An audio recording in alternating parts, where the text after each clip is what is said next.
எல்லாரும் பார்த்தீங்கன்னா நம்மளுக்குன்னு ஒரு ஐடியல் இமேஜ் நம்ம நினச்சி வச்சுருப்போம். அதாவது நம்மளோட வரப்போகிற இல்லை நம்ம ட்ராவல் பண்ணுற அந்த பார்ட்னர், கணவராது மனைவி இப்படி தான் இருக்கணும் அப்படிங்கிறது ஒரு குறிப்பிட்ட கேரக்டர்ஸ் நம்ம மனசுக்குள்ளே ஐடியல் இமேஜாக வச்சுருப்போம். அந்த ஐடியல் இமேஜ் இல்லாத பட்சத்தில் நம்மளுக்கு அது மன சோர்வை, அதாவது டிசப்பாயின்மெண்ட் ஏற்பட்டு ஃப்ரஸ்ட்ரேஷன் ஏற்பட்டு அதனால் மன சோர்வு ஏற்படலாம்.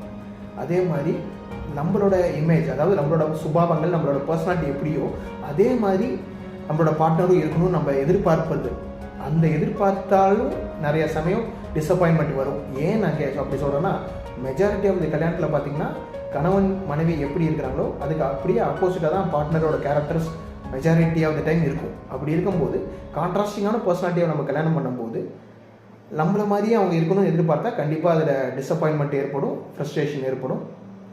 அதே மாதிரி அதனால புரிதல் தன்மையில் பிரச்சனை ஏற்பட்டு சம்டைம் அண்டர்ஸ்டாண்டிங்கில் பிரச்சனை ஏற்படும் போது அது விரிசலுக்கு வழிவகுத்துற மாதிரி ஏற்பட்டுரும்.